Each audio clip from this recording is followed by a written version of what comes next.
Hello, friends, and welcome to Binge O'Clock, the podcast where we watch something and then we talk about it. I'm Joy Seldin, and I've seen almost everything. I'm Danielle Ngo, and I've seen almost nothing. And I'm Quinsey, and I've seen this show so many times I've forgotten most of it. I don't know what that's like. Just sort of... No. It's when you watch something so many times that you've made up your own fanon about it, and then you go back, and you don't watch it for a few years, and then you go back and you realize you're entirely wrong. All your memories have been corrupted by your own better ideas. Sure, yeah. I think that has happened to me with a couple different things. If anything, my brain doesn't necessarily create things. It kind of smooshes other things together. Yep. So what ends up happening is you'll have, like, this show and that, like Fox Mulder meeting the Schitt's Creek family. Like, right. That doesn't happen. That's not a thing, you know? And then my brain will be like, wait, what? No, what? Wait. Just imagining Fox Mulder, in the words of a current Tumblr post, lounging whorishly on a table in front of Maureen. Before there was David Tennant. Yes. There's a running joke on Tumblr about, like, if you were into David Duchovny, you were probably now into David Tennant. Like, the Davids have a power over you. We're not here to talk about Fox Mulder. Maybe one day. I keep threatening that show. And I keep suggesting that a decent compromise would be for you to just hand select a number of episodes where you're like, these are the ones. And then skip everything else. And skip everything else. I may do that. We'll see what happens with any later seasons. But no, we're here to talk about Babylon 5. Season 1, episodes 7, 8, and 9. Gosh, a lot happens in these episodes. They're very chock full of plot. Honestly, one of these episodes, I can't remember which one it was. I think it was the first one. There's like A, B, C, and then D, E, F plot. And I don't know how it was only 42 minutes or whatever it was. I was like, how did you do it? What magic did you use? How many words did you wield? If you're talking about the War Prayer, it is a remarkably tight episode. So War Prayer is about paranoia in, like, tenseness of post-war, where no one's actually comfortable with each other, and there are instigators and terrorists to make that worse for other people. Is essentially the easiest way I can sum up that episode. I mean, in this particular episode, the humans are the ones who are at fault, right? Because it's a human organization, and they happen to be particularly xenophobic. Yes. Listeners, I highly recommend watching along with us. There is going to be a point where it's like the summary is not going to summarize. It's just not going to happen. Again, so many things happen in this episode. I feel like we can run through, like, our favorite points and our, like, hot moments. Sorry, Ethan, yes? Do you want me to do the Lurker's Guide summary? Sure. Sure. Which is like 3 sentences. Yeah. Okay. The War Prayer. Plot A. A violent attack on a Minbari poet rocks B5 and leaves Sinclair scrambling to flush out a vicious pro-Earth group. B plot. 2 star-crossed young Centauri lovers seek Londo's protection. C plot. Ivanova is shaken when a man from her past arrives at the outpost. And I just need to tell you, dear listeners, that I forgot about the B plot. About the 2 cousins? Well, the lovers are not themselves cousins. Oh, yes. But the guy is Veer's cousin. Yes. You're thinking of Romeo and Juliet. But no, as I'm listening to Joy do her non-summary of the episode, because it's impossible to summarize, I'm going, there's the paranoia, there's the pro-Earth groups, there's the attack on the Minbari poet, and there's Ivanova's ex-boyfriend, and I completely forgot about the 2 the baby Centauris. One of them played by Danica McKellar from, I think, the Wonder Years. Yep. And I forgot about them. Which is very, I feel bad for them because they are kind of integral to this. Very tight And one episode. thing I think the episode does really well is that it has these 3, like, quote, separate plot lines, but they actually all end up getting tied together in the end in a way that I thought was pretty clever. Which I think is the first time they've managed to do that. I think there has been some... I'm not going to watch a thing and be like, this thing's super unrealistic, or, like, point out the goofs. Although, I will say, I think there is actually a goof in this episode. Because if I'm not mistaken, Ivanova's Malcolm had a, quote, love interest is so strong a word. I didn't want to use it. I was like, Ivanova's crush, Malcolm. I mean, is like, I would call it a love interest. Everyone makes mistakes, and there was Ivanova's, you know? I know. Ex-boyfriend. Yeah. And ends up being ex-boyfriend. But No, they were exes. They were already exes. Yes, but like while they were rekindling, it's implied that he was also blinding the Centauri boy. It was really weird, and I was like, did you just do a really quick cut? Because we haven't met any of the other shadow figures, and then when we do, you think there's going to be a big reveal of like, you! And it's like, he knows what my face looks like, burn his eyes. And I was like, well, why would that be important unless it's one of the characters we've met already? They're still on their date. I got so confused. I was like, but why? You could just blind him just to blind him, bud. I might have to go back and watch that now. Because I was not paying. Admittedly, I was not paying that much attention to that part. I'm here for the Minbari. Yes. My writing partner, we met because of this show, and we met because of the Minbari. And she has a deep, lingering fondness for Shalmayan, who is the poet that gets attacked. And I must say, she has a deep, lingering fondness for the version of Shalmayan that we have created in our heads, rather than the one that is on screen, because this is the only time you see Shalmayan. Incidentally, this is also the only time you ever see Delenn with a female friend. I love that for Delenn. It is wonderful for Delenn. We never see Mayan again. All of her, and we do meet a lot of people from her past as the series progresses, and they're all men.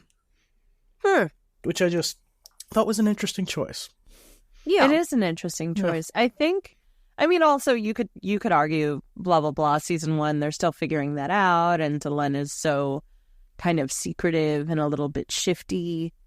I want to say in the 90s, secretive and shifty women didn't have a lot of fellow women friends. That was a thing that was like, do not women's intuition me because I will spill all my secrets. Like you have to be friends with all these guys so that you specifically don't spill all your secrets. But I just thought it was funny because I'm not a person who looks into like, that's a goof. This goof is so loud. But I saw that there were other things in the other episodes that were like, this thing's a goof. And I'm like, completely missed it. Just whoosh. You know what, Joy? I will say, now I'm looking at my notes, and I think that I agree with you. The two things, like literally Malcolm and Ivanova are on their date, and then interspersed throughout the different scenes of the date are the attack on the cousin and Arya. Or, yes, that's her name. Well, is it ever? I don't think it was ever. Admittedly, like I said, I skipped around a lot in this episode, and I completely skipped it. I was made very uncomfortable by, and I've always been made very uncomfortable by Sinclair's really overt shift into alien bigotry. Yeah. It's so out of character, and not just for me, but for everybody else who knows him.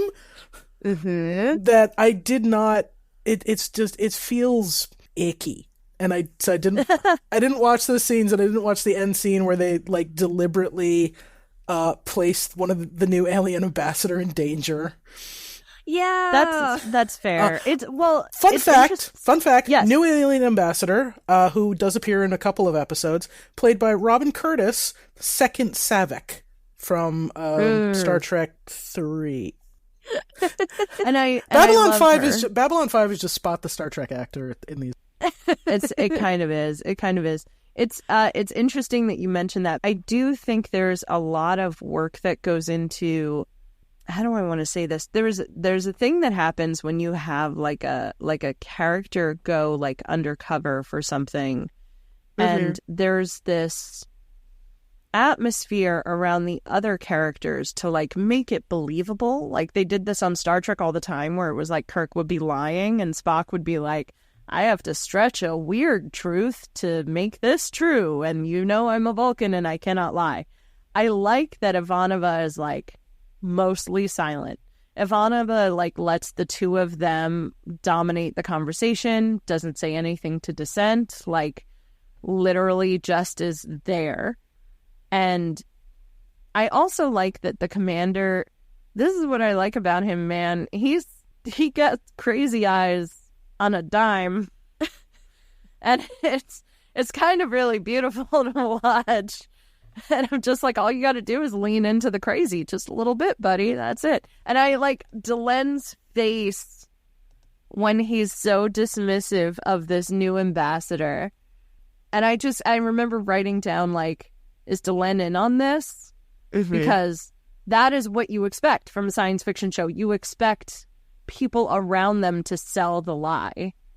And they didn't do that here. And I just thought that was really interesting that, like, you felt the dissonance because he isn't like that. Because the whole air around him just kind of went stale and stagnant.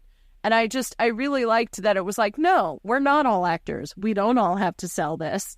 Some people will be genuinely offended. From, like, a plotting standpoint, if I was the one trying to set up this sting, it seems like a mistake to not have brought at least Delen into the idea, because too many. I mean, I too am in this camp. What? Yeah, I'm also in this camp. I was in team Delen should know about this in particular. Delen is the best maybe spoilers, I don't care. Delen is the best liar on the station. This whole scenario is a one-off. This particular situation does not come back to bite anybody in the butt. It's just that if I were planning this setup, it seems like a mistake not to have one or two, at least Delen, but maybe one or two of the other ambassadors in on it to sell it better. Mm-hmm. Because otherwise you've got every other ambassador going to the new one. He's not usually like that. Something's weird. And Delen is one of his, and Delen is one of his closest friends. And I think in order to quote unquote sell the con, you had to have the aliens made uncomfortable, right? Like, because that's the whole point. Is the aliens clock it, and then it's almost like a flex. I mean, I imagine. I mean, look. I've never been a part of a bigoted sting operation to unearth human terrorists for trying to get aliens off the planet. Okay, it's been a long day that you're aware of. That I'm aware of. Maybe I was the Delen in that situation. I don't know. I honest to God, I would love to be someone's Delen to just stare at them like, you want to try that again, buddy? No? Okay. I mean, kind of an interesting thought I'm having, and I almost wish the show had pointed at this and made it a little bit more purposeful. But if everything we're saying is what happens, right? Like, no one was in on it, including Delen, and I agree with you. I don't think she was, because she looked genuinely shocked and upset when she noticed how, when Sinclair was reacting to that other ambassador. But then, like, not to skip ahead too much, like 3 episodes later, when the entire league, or, a good number of the members of the league say to Sinclair, like, listen, we don't trust you and we don't have faith in you right now. And we aren't really sure whether it's worth negotiating with you or being, approaching this diplomatically. Like, that could have been the effect of what Sinclair is doing here. It was interesting that they didn't link it directly. That's what I'm saying. Yeah. That's what I'm saying. It would have been cool if somewhere in the show, somewhere in the script, they'd pointed at it and been like, remember that? Especially because it was that same alien ambassador. Yes, exactly. I'm trying to remember. Kalika? Something like that. She had a fin on her head. Mm-hmm. She did. I love her. Protect her and keep her safe. My favorite thing is when you put somebody in a prosthetic like that you can't help but stare, and they have such a strong, commanding voice. And her voice was so loud and so clear, and I was like, thank God. Like, you're not playing up the prosthetic. You just sound crystal clear and perfect. Bless you. My favorite thing about Babylon 5 alien design is that everybody, for the most part, looks alien. There's no humans with weird noses. I concur. Oh. Yeah. I think the Minbari are probably my favorite design because they feel the most. I've probably said this in the last episode or something, but they feel the most organic to me. It feels the most like this is a face I could imagine on a humanoid alien. But maybe that's also just because it's the one that looks most human, except for like having a bald head and like ridges, you know. A lot of blue.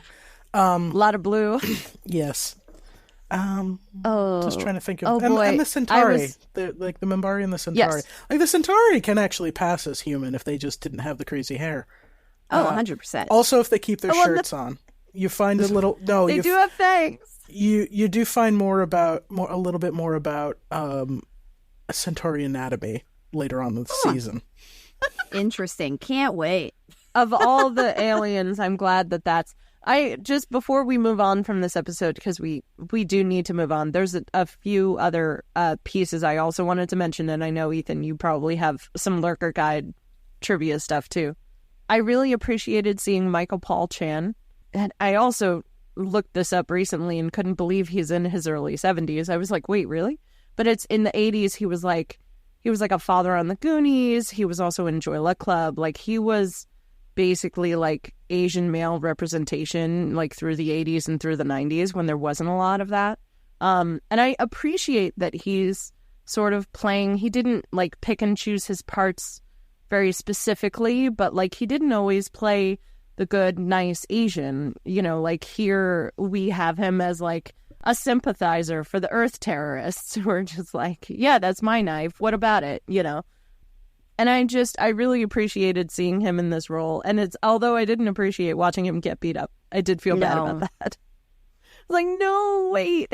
And he gets beat up because Jakar is a jerk. Jakar is a jerk. We will not deny that. We'll get into that. Yeah. No, but this is what I'm saying, that it's like, and that's that's like the DEF plot. Yeah. It's like Jakar whips up alien support to go like mob hungry on the station. He does. He whips up a riot. He does. But sorry, Ethan, go ahead. No. It's actually related. Again, this is an episode that I usually skip everything that doesn't directly involve a Minbari. So having Michael Paul Chan as the vicious racist who is accused of attacking Shalmayan and then gets attacked himself, I did think it was, I'm doing this with the finger quotes, progressive to have a non-white actor playing a vicious racist in the 90s. I was not thrilled when I realized that everyone around him was a white person. Garibaldi and his sidekick, Sinclair, Biggs. Oh no, there were big ACAB in this episode. Yeah. Oh, big human police force. Not great vibes. It almost felt a little bit like, well, we can't have just the white people be the racists, be the alien, be the anti-alien bigots. We'll put in a token Asian guy. He does feel tokened. Yeah. Absolutely. He definitely feels tokened for sure. And especially in that part. Yeah. He did great. He was he played an excellent vicious anti-alien bigot. It was just choices were made. I am curious to see how many butterfly knives are actually on the station. It was like, so one of the terrorists just so happens to also have a butterfly knife and like to do that flick wrist flick. And 200 years plus after it was like super common that butterfly knives were like terrifying and scary and, you know, dark alley weapon. Some things never change. Some things are legitimately just human nature.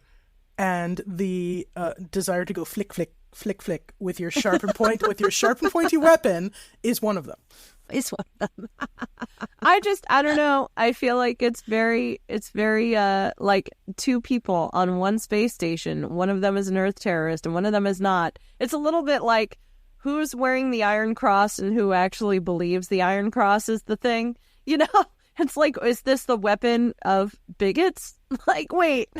No, I think it's generally just the weapon of petty criminals. Home Guard and petty criminals who happen to also be in the Home Guard. I did also really appreciate that the blood on it was his own. Yeah. And I was just like, yes. that's what you get. He wasn't, in fact, lying. No. About cutting himself. We can't prove that he didn't stab Shalmayan, but we can prove that he didn't use that knife to do it. Yes. And that's about the best we can do. Can we move on? Totally. I think we can move on. There's just like, there is so much that happens in this episode, and truthfully, I think that I enjoyed watching the episode, mostly because I was just so interested to see what would happen at the end. But there are so many moments, including like the Asian guy getting beat up, right? But also things like, can you not just let Ivanova be happy? Can they not? I know. I know. It's so upsetting to me that Malcolm ended up being that guy. And I found him creepy off the bat. I never liked him. I did not want them to end up together, but I also didn't want her. I didn't want this for her. I separately, in another tier, also didn't want this. Right. Before we move on, I just want to say a quick word to Veer. Veer. Who was adorable this episode. And Veer is precious and must be protected at all costs. And this is really this is the episode where he starts having a personality that is not just being obsequious. Yeah, like he actually tells Londo that he was wrong to treat the two little lovebirds the way he did. Also, I love Londo's. I'm sorry, Londo has 3 wives. They're all arranged marriages, and as he tells Veer, his 3 wives are the reason he is on Babylon 5. They inspire me. What was it? Pestilence, famine, and death. Yes, which I want to point out makes Londo war. No, yeah. Keep that in mind. I clocked that also. Yes. Here's what I found interesting about that is we already have. I mean, this is also a product of. We have to talk about Londo. Him and his. Londo. My shoes feel too tight. Yes. Because I've forgotten how. It doesn't matter because I've forgotten how to dance. But before that, I loved watching Londo here because we've already had an episode where Londo is like super in love with someone. Mm-hmm. And it was really interesting to have him be like, yes, but love isn't that important. And I had a moment where I was like, I can see where your priorities are. I can understand that you do love and you do understand what it's like to be in love and you truly enjoy it. Like you are, I will love again. I have loved before. I will love again. Like, and I just sit here like but there are some things that you do for queen and country, like, right. Love and marriage do not exist on the same plane for the Centauri upper classes. Absolutely not. What was it? Ugly. What was it? Ugly and rich? Ugly and old. Therefore, they are wealthy, both wealthy and powerful. I commend your parents on their excellent choices, but I still don't see what that has to do with me. Yeah, exactly. It was such a good, it just felt really like a realistic peek into what the actual structure of Centauri must be like how to understand what happens. Because it's, it's like, yes, they have giant quotation marks polyamory, but they also have women who are like in a ridiculous substation to men. And they I doubt actually, I don't know. It's only the first season. Are there women with like tons of husbands on Centauri? Is that a thing? No, it's not really polyamory. It's just polygamy. There it is. It's literally polygamy. It's literally just there's no polyandry. You're not poly. No, there's just you're not poly. Multiple you are wives. You're the worst parts of King and I. You're like the worst parts of and the king has 1 million wives to have 1 million children, and the women must not ever, ever do anything else with any other man's anything. And I'm like, cool, bro. Cool story. Interestingly, and then we really do need to move on. Interestingly, despite having 3 wives and a multitude of, possibly 4 wives actually, and a multitude of lovers, Londo has no children. Oh, that's a little sad. I feel like he'd be a good dad. a good dad as long as Veer is a little bit keeping him in line.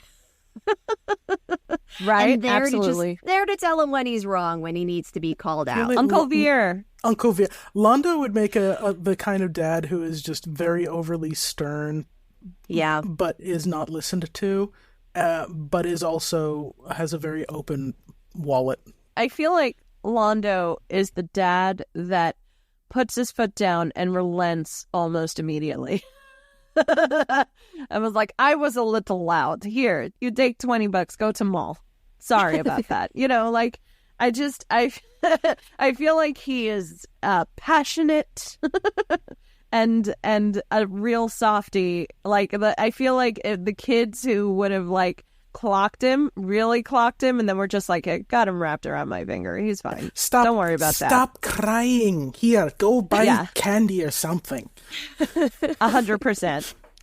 He's those. I'm rolling my tongue much too much. All right, next episode. We'll talk about Londo all night. I could and I would, but I won't. Not this time. Not this time. All right, I'm just going to get the summary out of the way so we can move on. Ooh, good idea. Episode 8 is The Sky Full of Stars, in which Sinclair is kidnapped and interrogated by members of a pro-Earth group determined to find out what transpired when the commander was briefly missing in action during the final battle of the Earth-Minbari War, something Sinclair has never been able to remember. I mean, talk about X-Files. This is like prime X-Files material. And you can't trust the government. They're out to get you. There's another pro-Earth group. I don't know. I'm going to be honest. This was not my favorite episode, but I think that's very much because of my personal preferences. And this episode was just a hair off of a Loop episode. And I was like, no. I was like, but Danielle, it wasn't actually a loop. It wasn't actually a loop. It was like repeat anything. It was just to the left of a loop, like just to the left. A loop episode for Ethan and for those listening at home who may not have heard us make this rant yet on the show. A loop episode is like when you have time travel and the characters experience a thing over and over and over again, and maybe one character is like clued into it. It's the Groundhog Day episode. It's just the repeat of it over and over and over again, which is sad for me personally, because I would like to show Danielle Happy Death Day, which is literally a loop horror movie, which we'll never be able to do because she hates them so much. I mean, you can. I'm just telling you that I'm going to be coming in with that, in the back of my head. Like, it'll have to already be got demerits. Exactly. It'll have to be a really good movie to make up for that. Fair. Well, we'll see if it actually happens. It is. It's just a TV trope that I'm not into. You just don't want to. What if I didn't repeat my day? How about that one? In an ideal world, I would not repeat any day, probably. Yeah, I had the thought while I was watching it where I was like, oh no, is it going to be a loop? Oh no, it wasn't.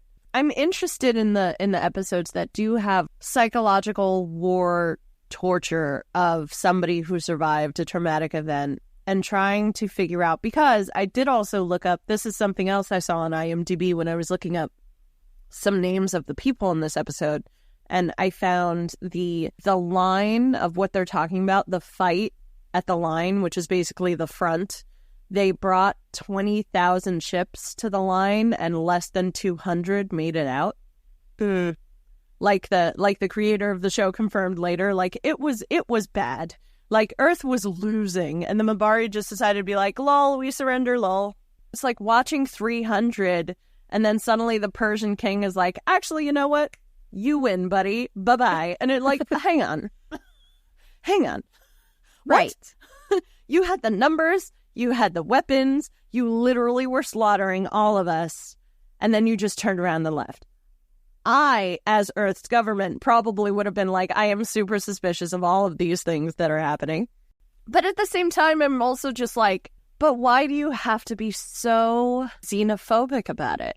To your point, just thinking about the episode as a whole, if instead of kidnapping Sinclair and forcing him through all of this, they had just sat him down and been like, listen, buddy, none of this makes sense. What if we work together and try to unlock your memories? Sinclair would have totally gone for that. You don't think so? No, because they did that. They did that when he got back. But that was like right after. You don't think? I don't know. I was kind of wondering whether, like, with time, he would have been more open to. No, because nobody believes him. And I don't think it comes up. I don't believe it came up in this episode, but Sinclair was very, very, very far down the list of people who were put forth to be commander of the station. He was handpicked by the Minbari out of the list that they were given. So it makes a lot of sense on the bureaucratic side why the government is suspicious. And why... Right, like if you're missing... The missing pieces slot into place just because you're looking for a conspiracy and then you find it. Yeah, and he genuinely did not remember what happened to him. And he was, I assume, probably given some kind of telepathic scan. I can't imagine why he wouldn't be. I also don't understand that. Like, where? Like, is the idea that the Minbari would have actually blocked something so that telepathic didn't work? Like, that's what the hole in your brain is. Hole in your memories? Hole in your mind. Hole in your mind. Thank you. There was a hole in your mind. That is actually, that clip of the weird Minbari with the pockmarks is from the pilot, where, the pilot movie, where this does come up. Oh. The hole the one with all the spoilers that we can't actually watch yet. The one with the massive spoiler. It's one. It's only one, but it's a big one. I can't let you see big. It. No, that's it's fine. We'll get there when we get there. Yes. It's just one of those things where, like, I guess every person is different. And if I had a hole in my mind, I would desperately want to know what fit there.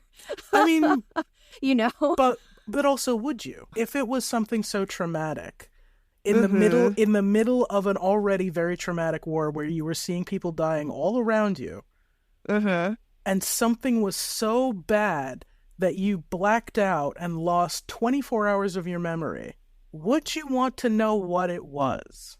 If it's the thing that ended a war that shouldn't have ended, I don't know. It's also worth pointing out that Sinclair himself genuinely believes that he was just unconscious. Yeah, and that's also true. And he doesn't understand why everybody's making such a big deal about this. He blacked out. He blacked out from the acceleration of his ship when he tried unsuccessfully to ram a giant Minbari cruiser, and was just unconscious. Yeah, and that is all he knows. So, because I mean, like, even without space travel, you know, you have like fighter pilots who go unconscious in their seat when they hit a certain altitude. You know what I mean? Like, I think you can kind of hand wave a little bit of like, I literally blacked out. I don't remember what happened. Thank God, you know, the life stuff was still on in the ship, you know? Yeah. It's the timing of it that makes everyone so suspicious. As someone who has not, you know, served in a war, I can't really speak to this, but I do think there's also that you're so shell-shocked from everything that happened, having other people around you also blacking out and not being able to remember things. So you're just like, that's probably what it is. And it was only 2 or 3 episodes ago where Sinclair actually admitted to Michael that he had a problem. You know, with his adrenaline, being an adrenaline junkie and trying to get himself killed every other week. That would make me want to know what that blackout was. If I was an adrenaline junkie, and I would be like, hang on. Well, they told you we were about to die. Yeah. I mean, the episode does tell you what it was.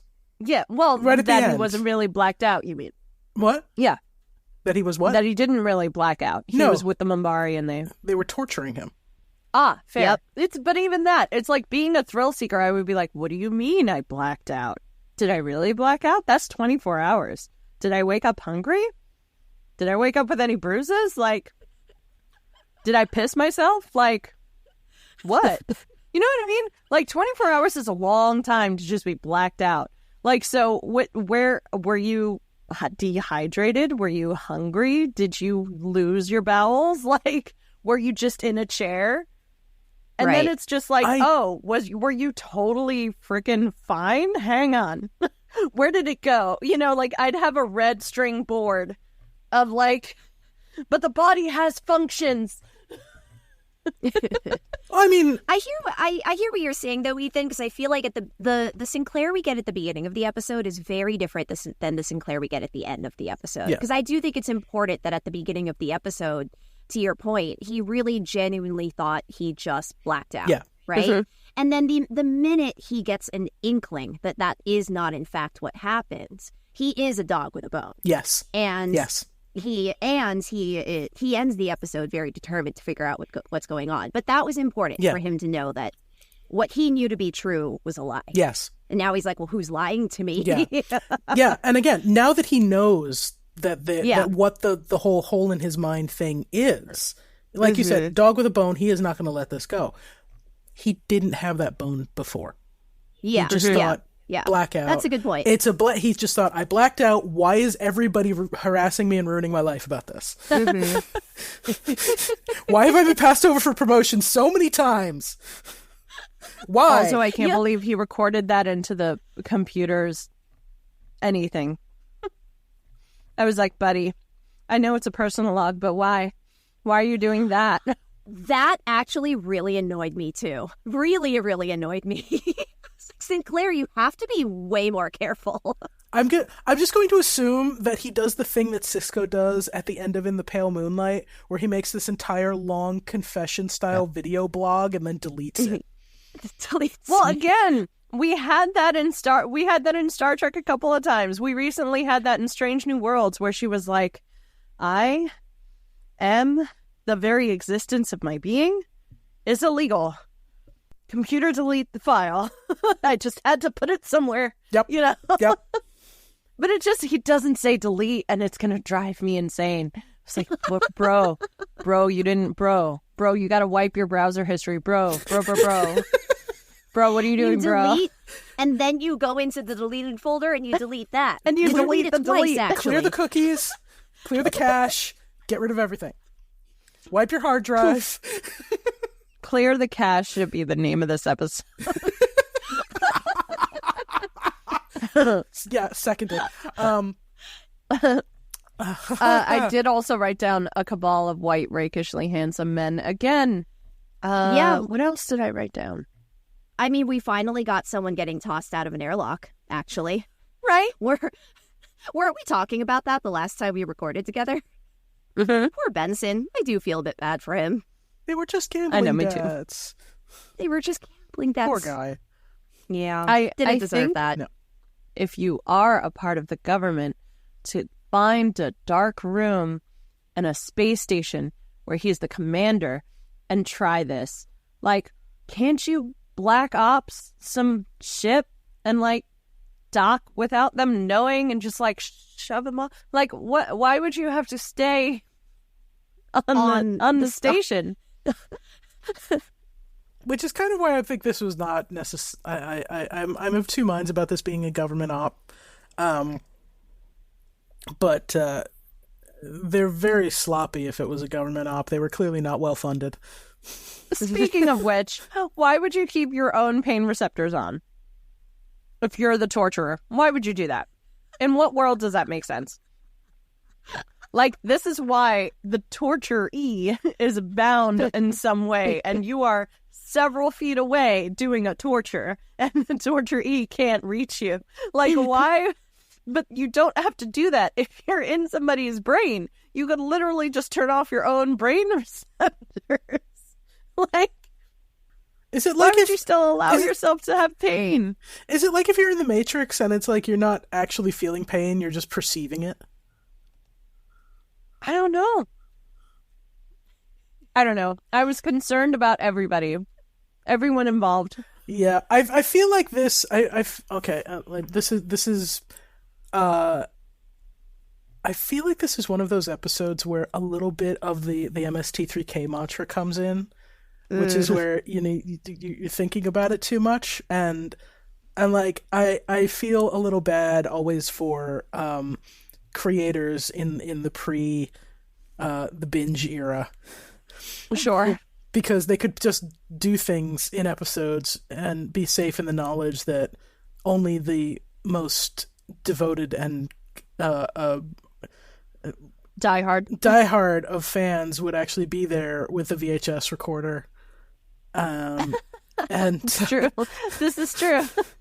And going think back about it a little too thinking hard. about these things a little too hard.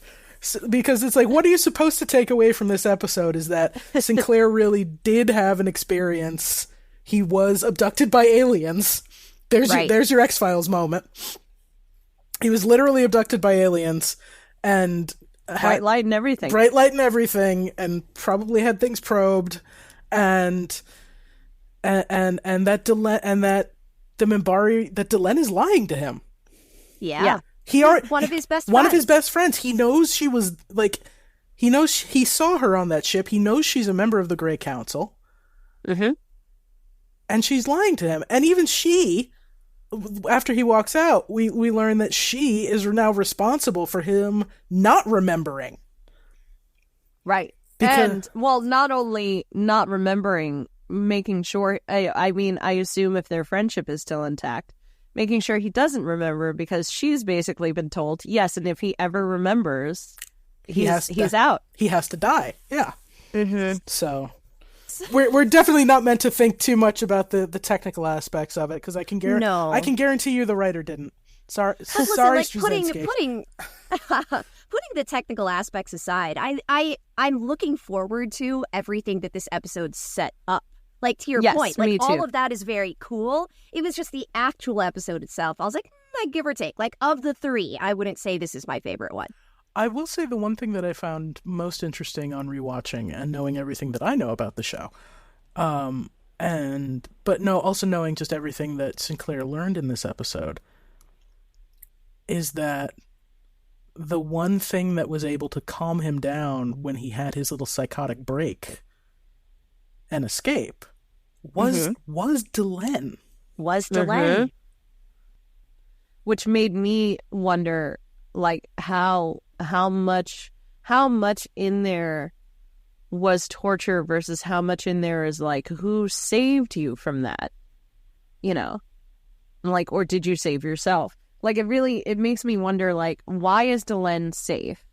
Even when you're having this big psychotic episode. Of even recognizing her in this room of stuff and just being like, is it banjo polish and you can't share it? And that's fine. I'm speculating. Speculate away. I'm just having to bite my fingers very hard. Last season, we called it banjo polish because it was Gravity Falls and it was something random, someone said. Whenever there was something that Jill couldn't spill about Gravity Falls. Oh, we had a term for this last episode. I've already forgotten what it was. Oh, we did. Well, listeners, when I go back and edit it. Yep. When I go back and edit it, maybe I can find it. But yeah, I did sort of think to myself, like, what about Delenn makes this safe? I did write down, there's a hole in your mind. I'm just trying to think if there's any other... Oh, here's a weird extra thing. Or no, well, I guess this kind of leads into the next episode, which we can start talking about. I didn't know Garibaldi was an atheist. Did we already know that? I don't believe so. I was like, Garibaldi's an atheist. Look at that. It was like such an interesting casual drop. As soon as we find it out, it's like, this tracks. This tracks like so much. The one person who wouldn't participate in the Minbari religious ceremony. Absolutely. Tracks. I just love meeting an Italian atheist. So. Absolutely. All right, I'm gonna read the thing. Yes. All right, so we are in episode 9, which is entitled Deathwalker. The station becomes a hotbed of galactic controversy when Sinclair is forced to protect a notorious war criminal, a scientist who's invented an immortality serum. The B plot is Ambassador Kosh hires telepath Talia Winters to oversee a very unusual negotiation. So basically this episode is about Space Joseph Mengele. Yeah. No, I clocked that right away. Yeah, well, yes. I was like, this sounds like Mengele. Yeah. I was like, oh, no. Just like times a million. Yep. Well, with a whole galaxy to play with. Like, that, I think, was the most horrifying thing to me. And it's like, you know, it's a real, like, Dalek problem of just, like, if you see the entire galaxy as your enemy, then you're going to have wars with basically everybody out there. but you just had an insane doctor who liked to do experiments and liked to mess with you. Yeah, no, this whole episode made me uncomfortable, but in a good way. I mean, the episodes like this should make you uncomfortable. Yes. Is it? My favorite thing about this episode is kind of a side note, actually. It's the relationship between G'Kar and Na'Toth. Yeah. I like that too. Because it's... And I am a shipper, I like pairing people off or putting them in, confusing, dramatic poly situations. But the relationship between G'Kar and Na'Toth is comrades in arms from beginning to end, and it makes me so happy. They are just... Yeah. They have each other's backs in the best way possible. And, the episode starts with Na'Toth seeing this notorious war criminal. She smells her. Yes. Because the Narns can do that. Because it's part of a blood oath that she and all of her siblings have taken to avenge their grandfather who was experimented on by this woman. And she sees her in customs and she just lunges at her and starts wailing the tar out of her. And it's horrifying when you see it because you don't know what's happening. And then you find out what Na'Toth's motivations were and you're just like, that is retroactively very satisfying. Right. She should have wailed harder. Seriously. I mean, she bloodied Deathwalker. Did a pretty good job of that. Yep.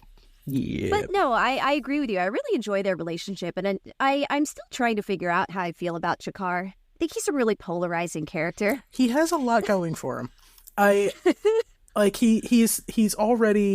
He's so very much wants to get the technology, the immortality serum that Deathwalker has created for the Narn regime. And Toph, obviously beating her up has put a crimp in that plan. But when he goes to Deathwalker and says, we're willing to pay you, 3 times what the Earth Alliance is offering you. And she says she wants Na'Toth's head before she'll even consider their offer. He walks out of the negotiations and it's just dropped. He never comes back. And I want to know what he told the rest of the council back on Narn, what he told his people in government, that he was not willing to sacrifice another Narn life, but specifically his aid. Yeah. And it's very interesting to me. Yeah, I think, he spun that to be negotiations are still going. Because ultimately he would still, try to have that happen with the council and the hearing and the trial and, try to move that to Narn so he could still look like a hero for getting this thing. I think G'Kar is very complicated, but also, you tend to know his motivations almost immediately. It's like he's a complicated character, but he will tell you exactly who he is with his whole chest. And I really appreciate that about G'Kar. I feel like I've gotten a beat on Londo, but every time Londo surprises me with something else. I 100% believe G'Kar, almost started a riot on the space station. 100% believe Deathwalker was there to meet up with somebody, even if he didn't know that Na'Toth had a I think it's called the Shakran, the blood oath. Shankar. Shankar, yeah. I don't think he knew that, but he knew this was war criminal number 1. Mm-hmm. And still was kind of she's done some bad things, but she's got this serum. Pretty awesome. Maybe immortality for the Narn is worth it, Yeah. And of course, that final little twist that they give us right at the end of the episode was not something that anyone knew. No. No. I love that we got to know Kosh a lot more. Yes. And by a lot more, it's mostly just raised questions. But there's a lot of Kosh that I really enjoy. Like a lot of this very cryptic, like some of it you don't entirely know if it's like, is it a translator issue or is it just, he's just cryptic? Like he's just cryptic. Like we don't know. Listen, I trust Susan with my life, and Susan believes that the Vorlons are just cryptic. So I'm gonna go with that for right now. Absolutely. I mean, I did like that Garibaldi was like, man, you know, just like, you know, I don't know, it's making God look like a fool right now. Gotta tell you what. Like, I did like that. Well, I don't know if like is the right word. But, you know, having that psychic battle was sort of interesting, and to like be able to record those emotions and what motivates human beings when they're quote unquote at their most fears or most basest, whatever. Mm-hmm. And like record those, pheromones, emotions, whatever it was recording, is like an interesting idea. But it's the 400% problem, Danielle. It's like oh no, they built a thing that now they can't fight. Of like, oh no, the technology's out there. Now you just can record someone's fears. Cool. That's great. Now you can just record someone's fears as long as you are, you know, human and cybernetic and a level 3 psychic. 23 psychic. 23, yeah. You know, like all of that must be true. There's no such thing as a level 23 psychic. He was messing with her. Oh. He's got to be like a pretty high level of something, right? Because otherwise, how would he? Things we never find out. Oh. But it is just worth pointing out that he's not human, and we never find out anything else about him, about the Vicar / VCR technology.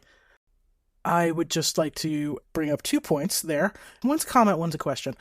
Comment is that role of Abbott was written for Gilbert Gottfried. Well, that makes sense. I'm very glad he was unavailable. That was just there's some stunt casting that I just don't think works. But also, what? And I know the answer, but I'm gonna ask you too. What do you think Kasha's purpose was in doing that to Talia? I mean, we talked about torture so much in this. I mean, I don't think it was just for torture. I literally just took the episode at face value and accepted the explanation they gave me at the end of the episode. And I was like, great, that's it. But the explanation they give at the end of the episode is that the Kasha's goal was to figure out what Winters feared most, because what is the name of that alien race again? The Vorlons. Because the Vorlons don't trust psychics, and so he wants something in his arsenal in case he needs to turn against her at some point. And I was like, okay, accepted. That just kind of moved on. I also think there was a level of 3D chess. You know, you can say that humans aren't ready for immortality, but he's been doing a lot of independent research on humans also. Yes. And, you know, there's that whole scene with, like, him going through, like, ancient Egyptian history. What if you are faced with something that doesn't make sense, but you are essentially shoved into a position where you have to do the thing, right? Because it was like, this is a commission I want you to do. There will be a contract. There will be payment. And it's like, okay, but your contract doesn't make sense. Do you accept it? I mean, you know what? Sure, I'll take your money. And then it's like, oh, this is not great, but we have a contract. And it's like, you have to continue to do it. And I just kept feeling like there needed to be more connection between that and what we were witnessing in the A plot with Deathwalker and the Dilgar. What happens when you are faced with something that you can't really comprehend, and it's like, is your default fear? And I wasn't 100% sure if that's like where she was put into because of the circumstances of the thing she was asked to do, or like he had set up the perfect thought experiment to be like, and you'll never fully understand what living forever means, and you'll slowly drive yourself crazy in a room with your greatest fear. That is wonderfully profound. You know what I mean? Like, I just couldn't, I wanted there to be a connection so badly, because it's like, you can't just walk into a room and be like, YOLO, y'all ain't ready for immortality peace. You know what I mean? Like, there had to be something else in this episode that did that. And I was just desperately trying to find a connection so I could also be reading into it things that aren't there. But all I cared about in that last scene was, oh, okay, so I see there's no HR. So so Kosh is just gonna do this. Cool. Yes. And like no repercussions. Great. Like, not great. Not great. Commander's just like, oh, yeah. Just write down what Kosh says to Talia when she asks him what was on the data crystal. Oh, I wrote it down. Which was reflection, surprise, terror for the future. Yeah. Trying to think if there's anything else. Oh, there's one point. This episode has no Delenn in it. Yeah. No. This episode has no Delenn, but it does have one or two very important council meetings. So this is the first time that we get any significant screen time on his own. For your face. For my baby, Lanier. And he immediately feels so guilty because he's the one who has to cast the deciding vote to not put this horrible woman on trial. I know. It's a real, what's the 1776 equivalent of the guy who was just like, I mean, I am at odds with my state. Like the senator from Georgia who's just like, the people are not for independence and I am for independence, so I'm just going to have Dr. Hall. Lyman Hall. Yeah. Yes. Dr. Hall. And it just like, it felt so Dr. Hall where he was like, the Minbari government has told me to say this. Like, and I just, oh, sweetie. And I feel like as from a writing perspective, I feel like this was done deliberately because I cannot imagine Delenn taking that order lying down. No. Yeah, I mean, she definitely would have fought it more. I don't know if it would have had a different outcome. I do wonder if there would have been more like backroom stuff. There would have been a lot more angry. Yeah. As opposed to Lanier taking it as a personal failing on his part. I know. Poor baby. Poor baby. I say of Bill so Mumy, good. who was my age at that time. Oh. He's so good. He's such a good, like, foil for something like that. Yep. And, and I love that it's written all over his face. Like, the people who know. Like, the commander knows exactly what that was. And it's just like, hey, rock in a hard place. Like, I'm not going to come down hard on you because obviously your government is, like, making you say this also. Well, his government is making him say that because his government was shielding this woman for 30 years. Yeah. Yes. Because they were colluding. Some of them unknowingly, allegedly. Yes, we have so what the information we are given in the episode is that the Wind Swords, who in this episode they are described as one of the Minbari warrior castes. That's not where you land later on in the series because there are only 3 castes in Minbari society. There's worker, warrior, religious. The Wind Swords are one of the warrior caste clans. Okay. So, that makes sense. And they are the most militant, the most secretive, the most crazy eyes. Absolute crazy eyes. Yeah, just imagine an entire family of Toshiro Mifune. That's all. That's the entire cast. Just all of them, just across the board. Absolutely. I feel like we're at one more things, unless you guys have more to say about that last episode. I mean, the politics of it were really interesting of like, what if you did find a thing that then all these governments would like unite over, and I think the commander's solution to that was like really succinct. Mm-hmm. I'm glad it didn't work. Oh, absolutely. But I was like, okay, you're trying to keep peace on your space station. I get it. But what if there was something that showed up like the Deus Ex gun and shot this spaceship out of the sky? So you didn't have to worry about it. I mean, in some ways, the commander is also between a rock and a hard place because he's got Earth being like, you need to send her to us right away. And then he's got all these other alien ambassadors and a whole alien population who are like, no, absolutely not. Like, including some of the Earthlings who are just like, absolutely not. What are you talking about? And I don't know. I appreciate his solution, and I'm really glad it didn't work. Yeah, as much as I'm not, like, I feel like I can't really condone what Ambassador Kosh did at the end of the episode. And I'm happy it happened. The Vorlons are, it's always important to remember that the Vorlons have no alliances. They are the most enigmatic of all of the races on Babylon 5. Kosh is the only Vorlon on Babylon 5. They are the most enigmatic of all the races. I say races, it's species, but the show calls them races. He is literally there. Like, he was asked to, the Vorlon government was asked to have a representative on Babylon 5 as a courtesy, because they don't really interact with any of the other governments. And he's just kind of there. He very rarely participates in council meetings. He very rarely gives decisions on anything. He's just there. And, he is just there. And they can't negotiate with the Vorlons. They can't really communicate adequately with the Vorlons, as you said, because they talk in cryptic riddles. They don't know what they look like. He's not coming to the meeting because he doesn't want to get involved.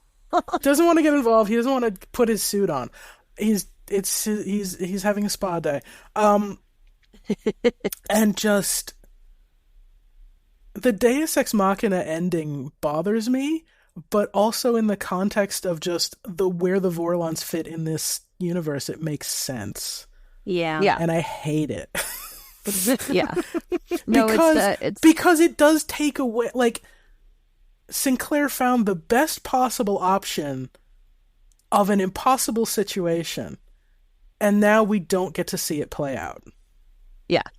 Because the Deus Ex Machina aliens decided it was a bad idea. Well, let's also be clear. They had an extremely OP thing.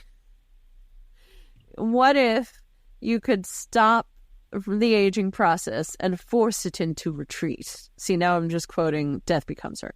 But, like, you know, it's that, which Danielle hasn't seen. Clock it, everybody. No, wait, I have seen that. Oh, no, you have? No, okay, I just have to say, now I'm really sad that Isabella Rossellini did not play Deathwalker. Isabella Rossellini. I find it incapable of saying her name in any kind of normal way. It's always Isabella Rossellini. But yes, the like, you had an extremely OP thing of like, no, what could everyone who's been hurt and who has suffered and who has traumatic experience with this space scientist Nazi actually do instead of kill her? They could take the drug, tincture, whatever it is, the serum, thank you, the vial of orange nonsense, and ask her to show them how to make it so that they could also elongate their lives and live forever. Like, it's so also heartbreaking that at the end of it, we find out what it means to have that serum and to make it work. Of just like, there will always be those of you who have it and use it, and there will always be those of you who want it, and you will spend the rest of your lives killing each other. No, because she was saying that literally, unless I just misheard or misunderstood, like literally the key ingredient in the serum is life. Is derived from living things. So the reason we couldn't let this play out is because this is a galaxy-ending serum. Like, if this played out, it would have all been over, because it's not actually going to unify people. It's just going to separate the haves from the have-nots. Is it weird that I heard that and my brain went, if you involve all the scientists from all the rest of the worlds, I guarantee you they'll figure out a way to not let that happen? I had a whole thought that I was like, hang on. She's been working on this for 30 years all by her lonesome. She wants the world to tear itself apart. What if someone else went, hey, you missed a note. This note right here says you don't have to do that. But then you'd lose the moral imperative of the episode. Well, no, but here's the thing is I do actually think that people still would make this the have and the have-nots. That's what I mean. Yeah. It's like it still becomes those of you who have it, and those of you who don't want it. So you're still going to kill each other. Like, there's no winning in this scenario, even if you take that away. I heard her say that, and I was like, yeah, okay. And then get 40 other scientists to take a look at your notes and be like, oh, you built it this way. Hang on. Deconstruct, reconstruct. Where is the peer review? Exactly.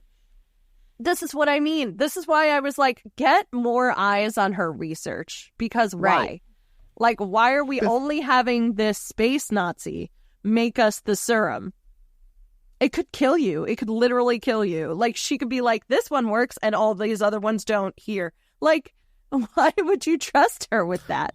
Also, and then I was just like, yeah, no, get all the other scientists to come in and look at it.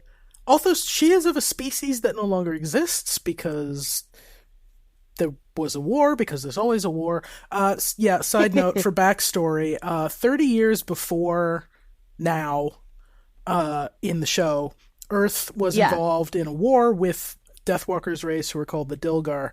The Dilgar now no longer exist because they were seriously decimated during that war, and then a plague killed off the rest of them.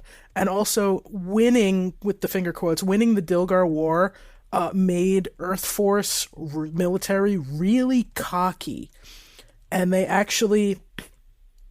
This is backstory from one of the TV movies, but it's fine. When they first were starting to encroach on Minbari space, they asked the Centauri for advice, and the Centauri told them, "Do not send a fleet. Send one ship. You don't know what you're getting involved with." And we didn't listen. And we killed an important leader, and we had to eat that. Yeah. Oh, no, I love that. Hence the Earth-Minbari War, which almost obliterated the entire human race, human species. Everything. Was the Minbari literally won and decided to and then stopped. surrender? They stopped. And then stopped. They stopped. It was the worst game of capture the flag ever, and then they gave the flag back. For reasons I'm sure we'll discover. I think we do need to get to one more things. I think my one more thing, since we're already talking about Deathwalker, I really liked her makeup. I thought she looked like a person cat. Yep. And I loved it. Gotta love just look like a cat, people. Okay, wait. My one more thing is equally quick. Because we really did talk about most of what happened in all three of these episodes. So I have one set piece I wanted to mention, which is the fact that in episode 8 we see Garibaldi reading a paper newspaper. Yes. Oh, is that the one where he says "lousy Dodgers"? Something like that. I don't remember what he says, honestly, but I was like, he says that in one episode where he's reading a newspaper and he just says "lousy Dodgers." So he's a baseball fan. Absolutely. Because every space captain has to like baseball. I did have a one more thing, but I don't fully understand what it means, so I'm not sure. Maybe we can cut this out later. But like the stamp that just drop it in. the Earth folks had was like the male-female symbol. Yes. And I was just like,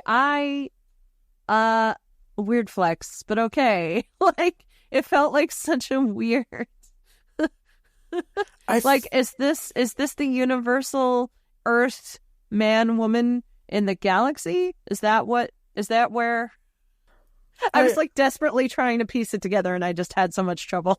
I think that's what it was meant to imply, that this means this is the symbol for humanity that the Home Guard has settled on. Also, blame the 90s for that one. Yeah, I'm really going to blame the 90s for that one. I have one more things, but they're only semi-related. The title for the episode, The War Prayer, comes from a short story by Mark Twain. Ooh. Which is literally, it's very short. I want to say it's about 500 words. And it's basically about a man who walks into a church telling them to stop making war. And then he leaves. and then everybody decides that the man was a lunatic because that doesn't make any sense. Interesting. Yeah. Jinx. Things. Second one. This just occurred to me as we were talking about the non-synthesizable substance that Deathwalker has to harvest from living beings. That's a plot point in a 1960 terrible black and white horror film called The Leech Woman that I saw in 1997 on Mystery Science Theater. And the only way to watch that kind of thing. The only way to watch that kind of movie, except it's either that or 10 in little 4-minute review synopses from Dark Corner Cinema on YouTube, which is my favorite. Absolutely. But the substance required to prolong life in this movie is the secretions from the pineal gland. Interesting. I don't know what that is. I can only identify one gland, and that is the pituitary gland. Joy. It's always the pituitary. It's on the other side of the brain.